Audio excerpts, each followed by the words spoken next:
So hello guys, I have here the Gemini CRM 3120C.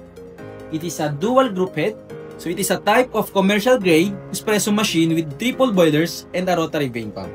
It is suited for cafe, restaurant, and high volume environment where beverage variety and speed matter. So before we start on how to operate the machine, let me discuss to you on what's the technical specifications of the machine. For the power and the voltage, it is a 4,200 wattage with 220 to 240 volts with the 60 Hz. For the dimensions and weight, it is 43 kg with the 81.6 cm by 50.4 cm by 50 cm. So for the boiler configuration, we do have two stainless steel boiler for espresso. Each boiler consists of 550 ml and the other one is for the steam boiler, which consists of 5.25 liters. So for the pump and pressure, we're using 9-bar commercial rotary vane pump with a steady 9-bar pressure. And you have 3 pressure gauge. So the 2 pressure gauge is for the extraction, and then the 1 pressure gauge is for the steam and hot water. And also you have cup warmer tray on top. So for the group head and the portafilter, it is a 58 mm commercial head, standard size for the portafilters and the group head. So another feature is that we do have the inlet at the bottom for the water line, and we do have drain hose for the wastewater, built for safe and efficient cafe use. And also, as you can see, we do have LED touch interface here, allows precise control over brew temperature and shot timing. So dito na natin makikita yung temperature, which is naka-display right now, and then the timer for the extraction or for the brewing natin. So right now, I will be showing you how to operate the machine. So here at the bottom, we do have the switch. So before you turn on the switch, make sure na nakalagay na yung water line or yung water pipe natin. So how to connect the inlet hose to the pipe? So you need to push through. Tulak nyo lang siya and make sure na hindi na siya natatanggal or nare-remove. And then once hindi na siya nare-remove, make sure to lock with the clip para walang tulo or walang tagas dito sa may pipe natin. And after natin maklik yung switch button, make sure to click naman yung power button. So meron tayong tatlong button na nagbi-blink. So here at the upper left, ito yung for the steam and then hot water. So kailangan i-click nyo siya guys para mag-preheat or magpainit siya. And then next, yung sa tabi naman ng steam and hot water is for the left group head. So make sure to click also. And sa may bottom niya, this one is for the right group head. So for this machine, ang preheating niya guys is around 15 to 20 minutes. Ang indicator na pwede nang magamit si machine natin once mag-stable na yung default temp natin sa LCD and umangat yung steam gauge natin here sa pinaka-right ng above 1. So once umangat na siya ng above 1 and then mag-stable na, it means pwede nyo nang gamitin si machine. So right now, naka-preheat na siya, stable na yung temperature ko, and umangat na yung steam gauge ko, it means pwede ko na siyang magamit.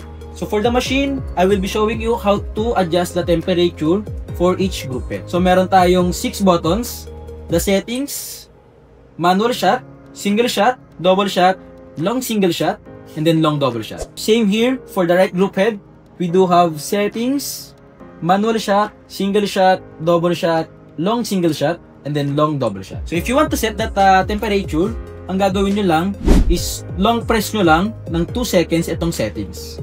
So long press, 2, and once nagbi-blink yung manual shot natin, it means magpo-program tayo sa temperature ng brewing. So ito guys, take note, wala tayong minus, always plus and plus lang if mag-a-adjust tayo ng temperature. So from 93, 94, 90, ang pinaka-maximum niya is 102, and then ang minimum niya is 85. Babalik siya or magre-restart siya to 85. So let's say ang ideal temp nyo is 90 lang. To set, make sure na i-long press nyo again yung settings. 1 to 2 seconds. Same sa right group head, if you want to set the temperature, long press the setting by 1 to 2 seconds. And once mag-blink yung manual shot, you can plus and plus and plus. So, I will adjust it for about, let's say, 91. Same, long press. So, right now, nakaset yung temperature ko for the right group head ng 91, for the left, 90 degree. So, next, I will be showing you how to set or how to adjust the time for the single, double, long single, and then long double. So itong apat na button guys sa may bottom, pwede nyo siyang maset yung timer niya. So ang gagawin nyo lang, one click for the setting. And once nagbi-blink yung apat, you can choose kung ano yung ipoprogram natin. So let's say right now, I will be program the single. One click nyo siya. And once nagbi-blink yung setting and then the manual, you can plus and minus. So this one, yung timer or yung number na naka-display is the time. So 25 seconds. So let's say ang preferred ko lang is 20 seconds. And how to program, make sure na maklik nyo yung single shot button. So let's check guys if automatic ba siya mag-stop ng 20 seconds. One click nyo lang siya.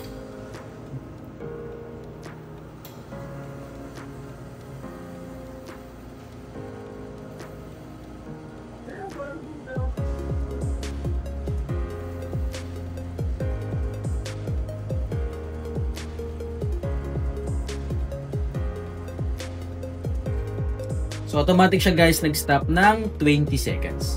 So same how to program the double, long single, long double. Same lang. Ang gagawin nyo lang is one press for the setting.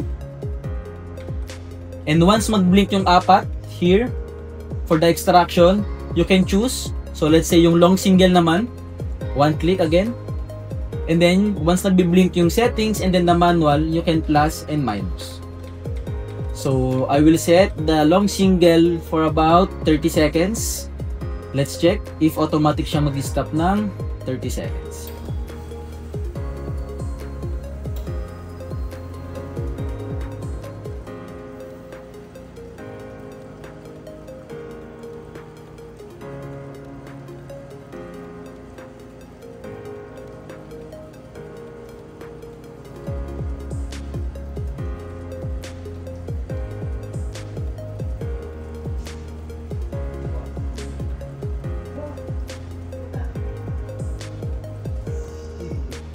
So automatic siya nag-stop guys ng 30 seconds for long single. Same how to set yung sa right grouped. So that's how you set the timer for the extraction and then that's how you set the temperature for the brewing natin. So since it's a triple boiler system, pwede nyo nang pagsabayin yung dalawang grouped natin for the extraction and then dalawang steam natin ng sabay-sabay. So let's try. So left and right na manual for extraction. So sabay sila nag-extract and you can use the steam left and right. And also pwede nyo na rin pagsabayin guys yung hot water nyo.